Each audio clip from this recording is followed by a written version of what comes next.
হবে। এটা খুবই ইম্পর্টেন্ট। কেন ইম্পর্টেন্ট আপনার একটু সবাইকে আমরা জানি, তবুও রিমাইন্ড করা প্রয়োজন। আমাদের নাগরিকদের সমস্ত মৌলিক অধিকার সংক্রান্ত মামলা উচ্চ আদালতের বিচারকরা শুনেন। বাংলাদেশের 16-17 কোটি মানুষের মৌলিক অধিকার সংক্রান্ত লঙ্ঘন সংক্রান্ত মামলা উচ্চ আদালতের বিচারকরা শুনেন।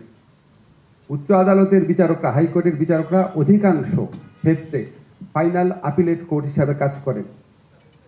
আর্টিকেল 102 এর ক্লজ 2 এর আন্ডারে এমনকি নন ফান্ডামেন্টাল ইস্যুতেও তারা কনভিন্সড হলে ইন্টারভিন করতে পারেন। নিম্ন আদালতের সুপারিনটেন্ডেন্সের ক্ষমতা তাদের। বাংলাদেশের সংবিধানে উচ্চ আদালতের বিচারকদের, হাইকোর্টের বিচারকদের প্রচণ্ডভাবে ক্ষমতাশালী করা হয়েছে। এই প্রতিষ্ঠানটা যদি নষ্ট করা যায় তাহলে বাংলাদেশের যে কোনো রিপ্রেসিভ গভর্নমেন্ট এসে সকল ধরনের মানবাধিকার দলন করার একটা অবাধ একটা সুযোগ পেয়ে যায়।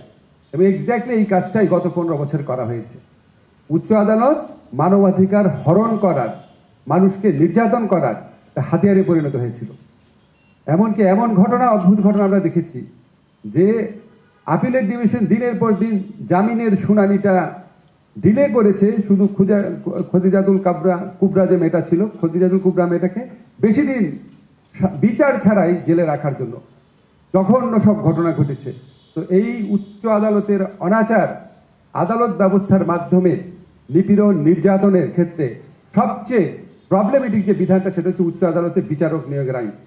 উচ্চ আদালতে যে বিচারক নিয়োগের নামে কি হয়েছে এটার বহু উদাহরণ আছে। আমি লয়ের টিচার ঢাকা ইউনিভার্সিটিতে, আমি এখানে 33-34 বছর পড়িয়েছি। বোরহান ভাইও আছে, he could bear me out. এখানে কি কি ঘটনা ঘটেছে শোনেন।